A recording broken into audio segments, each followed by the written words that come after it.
Hi, welcome. It's Michael here. We're going to be diving into the Competitive Edge Intelligence briefing for November. So let me just flick my camera over and then join me.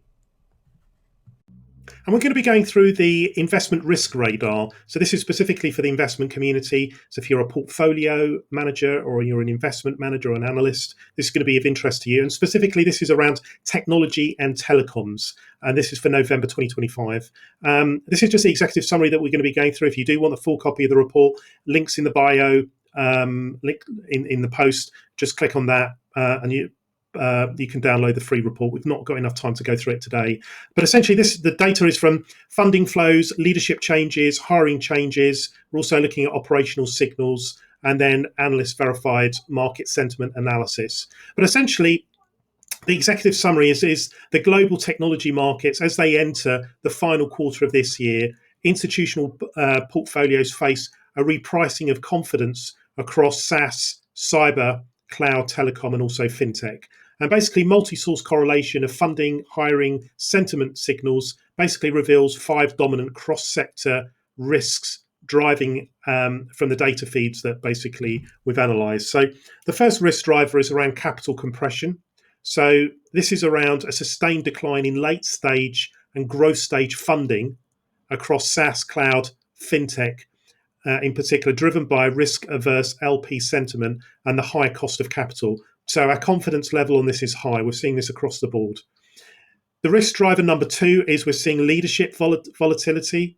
So there's an elevated turnover among senior go-to-market and product executives in cybersecurity and telecoms in particular.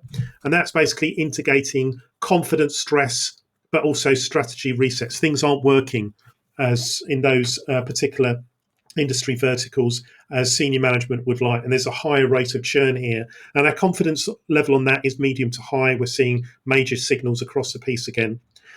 Thirdly, we're also seeing the third risk around customer confidence erosion. So there's a negative sentiment that we're seeing in the likes of Capterra and also other customer sentiment databases with an average decrease quarter on quarter by minus 12%. So that's quite major.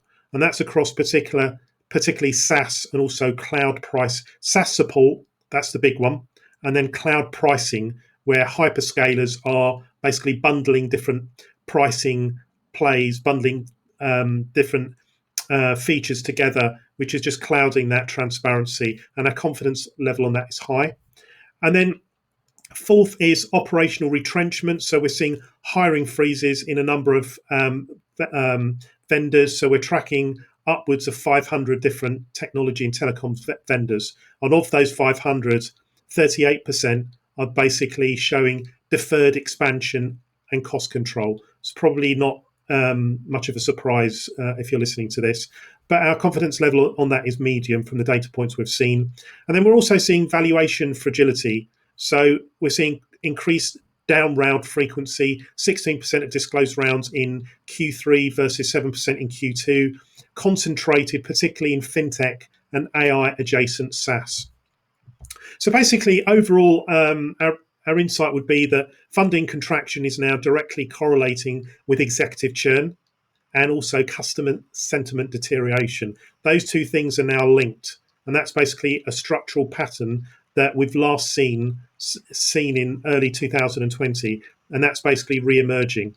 The capital confidence loop, where shrinking runway prompts leadership exits and deteriorating support experience, has re-emerged, particularly in cloud and also fintech subsectors.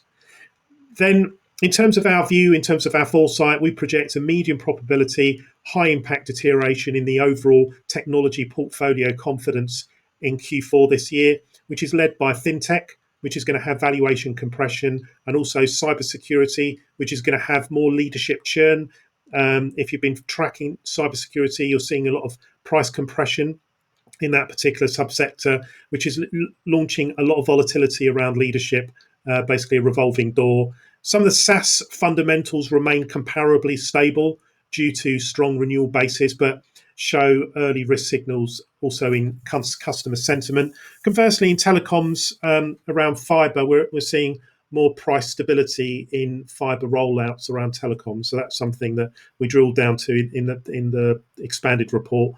And then our direction for the next quarter would be that the aggregate investment bias tilts upwards, essentially plus 7% expected composite risk index by December.